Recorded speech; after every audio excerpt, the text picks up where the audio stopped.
ഞാൻ ബിഗ് ബോസിലേക്ക് പോവാണ്. അപ്പോൾ അപ്പോൾ എനിക്ക് അവിടെ ചെന്ന് കഴിഞ്ഞാൽ എന്തായിരിക്കും എങ്ങനെയായിരിക്കും എന്നുള്ള വലിയ പിടിയൊന്നുമില്ല. പക്ഷെ ഞാൻ മാക്സിമം ഞാനായിട്ട് തന്നെ, നിങ്ങൾക്കിപ്പോൾ ഏകദേശം ഒരു കുറച്ച് നാളായിട്ട് ഇപ്പോൾ എന്നെ മനസ്സിലായിട്ടുണ്ടാവില്ല, കുറച്ച് അധികമായിട്ട്. അപ്പോൾ ഞാൻ എങ്ങനെയാണോ അതുപോലെ തന്നെ ഞാൻ ഉണ്ടാവുള്ളൂ. ഓക്കെ, അതെൻ്റെ ഉറപ്പാണ്. അപ്പം നിങ്ങൾ സപ്പോർട്ട് ചെയ്യണം, നിങ്ങളുടെ ഫ്രണ്ട്സിനെ കൊണ്ട് സപ്പോർട്ട് ചെയ്യുക. എന്താല്ലേ ഒരു ഗ്രൂപ്പിലേക്ക് വിളിച്ചെടുത്തിട്ട് ഞാൻ ബിഗ് ബോസിലോട്ട് പോവാണെന്ന്. ഞാൻ സത്യം പറഞ്ഞാൽ എൻ്റെ അത്രയും ക്ലോസ് ആയ ഫ്രണ്ട്സിനോട് വരെ ഒരു ആക്ഷനും ഇല്ലാതെ ബിഗ് ബോസ് എന്ത് ബിഗ് ബോസ്, ഞാനൊന്നുമില്ല, എനിക്ക് ഒരു പണിയൊന്നും ഇല്ല എന്ന് മുഖത്തടിച്ച രീതിയിൽ സംസാരിച്ചത് അവർ. അപ്പോൾ ആദ്യത്തെ സംഭവം തന്നെ കോമണർ. എന്താണ് actually commoner? Celebrity, film field, influencer, അങ്ങനെ പബ്ലിക് ഫിഗർ അല്ലാത്ത ഒരു സാധാരണക്കാരായ ഒരാളെ എടുക്കുന്നതാണ് ഈ കോമണർ എന്ന് പറയുന്നത്, അല്ലേ? അങ്ങനെ വെച്ച് നോക്കുമ്പോൾ കഴിഞ്ഞ തവണ തൊട്ടാണ് കോമണർ തുടങ്ങിയത്. So Gopika is very act for this position, commoner എന്ന് പറയുന്ന ഒരു സംഭവം. പക്ഷേ ഇത്തവണ ഉള്ള സംഭവം ഒന്ന് മാറ്റി പിടിച്ചാലോ എന്ന് പറയുന്ന പോലെ തന്നെ കണ്ടസ്റ്റൻസിന്, ഇപ്പോൾ സെലക്ട് ചെയ്തിരിക്കുന്ന കണ്ടസ്റ്റൻസിന് മിണ്ടാനോ ഉരിയാടാനോ പാടില്ല. അത് കർശനമായ റൂളാണ് ബിഗ് ബോസിൻ്റെ. ഒരു അക്ഷരം മിണ്ടാൻ പാടില്ല. അങ്ങനെ പുറത്ത് പറഞ്ഞു കഴിഞ്ഞാൽ ആ കണ്ടസ്റ്റൻ്റ് ഔട്ടാണ്. ഒരു സ്വന്തം പറഞ്ഞാൽ വീട്ടുകാരോട് പോലും പറയാൻ പറ്റാത്ത രീതിയിൽ അത്രയും സ്ട്രിക്റ്റ് ആണ് അവരുടെ കാര്യങ്ങളെല്ലാം. സോ പറയാൻ പാടില്ല. പക്ഷേ ഇവിടെ രണ്ട് കോമണേഴ്സിനെ സീസൺ തുടങ്ങുന്നതിന് മുമ്പ് തന്നെ റിവീൽ ചെയ്തു. അവർ ആഡിൽ വന്നു, അവർ ആർമി ഗ്രൂപ്പ് തുടങ്ങി, എല്ലാവരിലോട്ടും ഒന്ന് ജെല്ലാവാൻ തുടങ്ങി, എല്ലാവരിലോട്ടും ഓപ്പണായിട്ട് യെസ് ഞാൻ ബിഗ് ബോസ് ഉണ്ട് കേട്ടോ, ഞാൻ പോവുകയാണ് കേട്ടോ എന്ന് പറയുന്നത്. എന്നാൽ മറ്റ് കണ്ടസ്റ്റൻസിന് ഒന്നും മിണ്ടാനും പറ്റുന്നില്ല.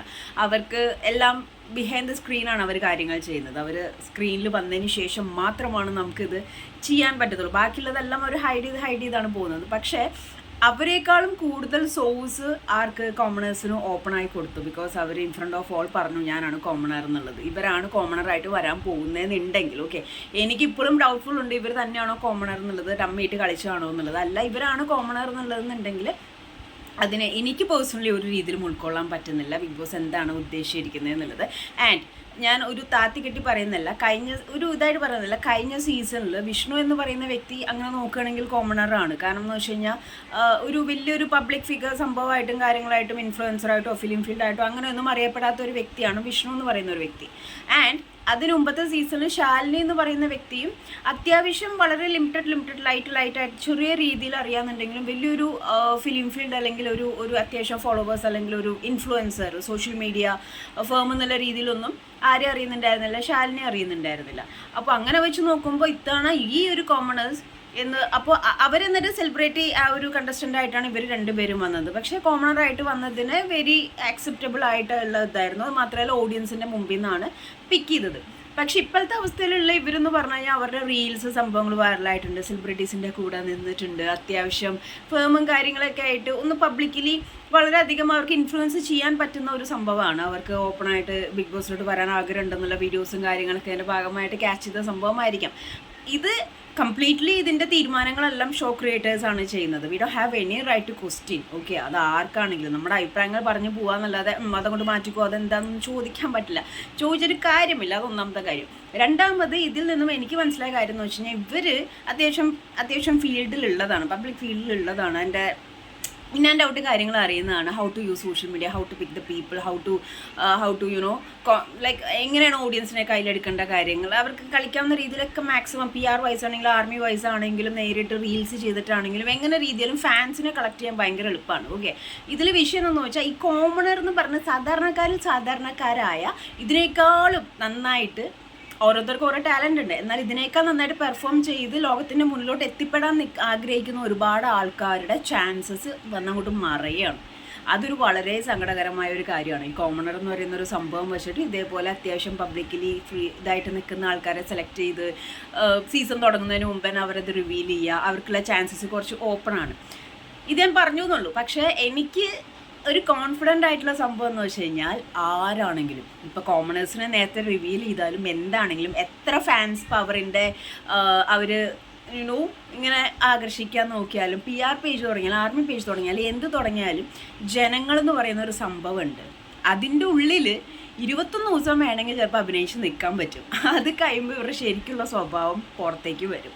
അപ്പോൾ ഇപ്പോൾ ഈ പോകുന്നതിന് മുമ്പ് ഇവർ കാണിച്ചു കൂട്ടുന്ന കാര്യങ്ങൾ എന്താണെങ്കിലും അതിൻ്റെ അകത്ത് പോയിട്ട് മാക്സിമം 21 ദിവസം കാണിച്ചു കൂട്ടുന്ന കാര്യങ്ങളാണെങ്കിലും അത് കഴിഞ്ഞതിന് ശേഷം മാത്രമേ ഇവരുടെ ശരിക്കുള്ള ക്യാരക്ടേഴ്സ് വരുള്ളൂ. അപ്പോൾ എനിക്ക് പ്രേക്ഷകരോടും പറയാനുള്ള അതിൻ്റെ ഉള്ളിൽ കയറി 2 ദിവസം നിങ്ങൾ കാണുമ്പോഴേക്കും ആൾക്കാരിലോട്ട് അങ്ങോട്ട് മെൽറ്റായി ഫാൻസ് ഗ്രൂപ്പും കാര്യങ്ങളൊക്കെ തുടങ്ങാതിരിക്കുക. മാക്സിമം ഒരു 21 ഡേയ്സ് കഴിയുമ്പോഴായിരിക്കും ഇവരിൽ ഓരോരുത്തരുടെയും ഓരോ ക്യാരക്ടർ പുറത്തേക്ക് വരിക. 50 ഡേയ്സ് കഴിഞ്ഞാൽ പിന്നെ ഒന്നും നോക്കണ്ട, അവരതാണ്.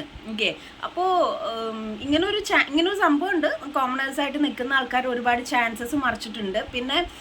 പിന്നെ എനിക്കൊരു സമാധാനം എന്തെന്ന് പറഞ്ഞാൽ എന്താണെങ്കിലും ഞാൻ ഈ പറഞ്ഞ മാതിരി അതിൻ്റെ ഉള്ളിൽ കയറിയിട്ട് എങ്ങനെ നിൽക്കുന്നു എന്നുള്ളൊരു സംഭവത്തിനെ ബേസ് ചെയ്തിട്ടാണ് ആൾക്കാർ വോട്ടും കാര്യങ്ങളൊക്കെ പോകുന്നത്. അപ്പോൾ എത്രയൊക്കെ ആയാലും സത്യസന്ധമായി കാര്യങ്ങൾ അക്സെപ്റ്റ് ചെയ്യുന്ന മനുഷ്യന്മാരുണ്ട്, ജനങ്ങളുണ്ട് ഇവിടെ. ഇഷ്ടമുള്ള ആളാണെങ്കിലും തെറ്റ് ചെയ്താൽ തെറ്റാണെന്നും ലൈക്ക് ഇഷ്ടമില്ലാത്ത ആളാണ് എന്നാൽ അയാൾ ചെയ്തത് ശരിയാണെങ്കിൽ അത് അക്സെപ്റ്റ് ചെയ്യുന്ന ഒരു കൂട്ടം ആളുകളുണ്ട്. പിന്നെ after all it's A game, literally it's A game. So അതിനെ ആ ബേസിലങ്ങ് കണ്ടാൽ മതി. വലിയൊരു ഫാൻ ഗ്രൂപ്പായിട്ട് ആരും എടുക്കാൻ വേണ്ട, തീരെ ഇതായിട്ടും പറയേണ്ട ആവശ്യമില്ല. അതിനെ ഒരു റിയാലിറ്റി ഗെയിമായിട്ട് ഒരു എൻ്റർടൈനർ സംഭവമായിട്ട് എല്ലാവരും കണ്ടാൽ വിഷയമില്ല. അപ്പോൾ പറഞ്ഞു വന്നത് ഇത്രയാണ്. ഇവരെ കോമണറായിട്ട് എനിക്ക് അക്സെപ്റ്റ് ചെയ്യാൻ പറ്റാത്തത്, ഇവർ കോമണർ അല്ല, ഇവരെ അറിയുന്നവരുണ്ട്. ഇവർ പബ്ലിക് ഫിഗർ പോലത്തെ ഒരു സംഭവമാണ്. ഇവർ അത്യാവശ്യം ഫേമും കാര്യങ്ങളും ഇൻ ദ സെൻസ് ലൈക്ക് റീൽസൊക്കെ വരലായിട്ട് അത്യാവശ്യം അറിയാവുന്ന ഒരു ഇതാണ്. പക്ഷെ ഒരു കോമണർ വളരെ സാധാരണ ഒരാൾ വരുമ്പോൾ ഉണ്ടാകുന്ന ഇവർക്ക് ഉണ്ടാവില്ല. അപ്പോൾ ഇവരിപ്പോൾ എത്രയൊക്കെ സാധനങ്ങൾ കളക്ട് ചെയ്യാൻ നോക്കിയാലും ഐ എം വെയിറ്റിംഗ് അവരുടെ അകത്തുള്ള കളി കാണാൻ വേണ്ടിയിട്ട്. അപ്പോൾ ആ കളി എങ്ങനെ ഉണ്ടെന്നും 21 ഡേയ്സ് കഴിഞ്ഞതിന് ശേഷം മാത്രമേ ഓക്കെ എന്ന് പറയാൻ പറ്റുള്ളൂ. അതിന് മുമ്പ് വരെയുള്ള കാര്യങ്ങൾ എന്ന് പറഞ്ഞിട്ടുണ്ടെങ്കിൽ ഇങ്ങനെ തട്ടിമുട്ടി സംസാരിക്കാൻ പറ്റുള്ളൂ. റിയൽ പേഴ്സൺ അതിൻ്റെ ഉള്ളിൽ നിന്ന് പുറത്തേക്ക് വരണം എന്നുണ്ടെങ്കിൽ 21 ദിവസം കഴിയണം. ഓക്കെ, അപ്പോൾ ഇത്തവണത്തെ സീസൺ 6 മാറ്റി പിടിക്കുക എന്ന് പറയുന്ന ടാഗ് ലൈൻ തുടങ്ങുന്നതിന് മുമ്പ് തന്നെ മൊത്തത്തിൽ മാറ്റി പിടിച്ച് കോമണർ ഔട്ട് വന്നേക്കാണ്. നോക്കാം ബാക്കി എന്തൊക്കെ മാറ്റിപ്പിടുത്തങ്ങളാണ് വരാൻ പോകുന്നത്. Stay tune for more videos. Thank you for watching my videos. Mad vibes like ചെയ്യാനും ഷെയർ ചെയ്യാനും സബ്സ്ക്രൈബ് ചെയ്യാനും മറക്കരുത്.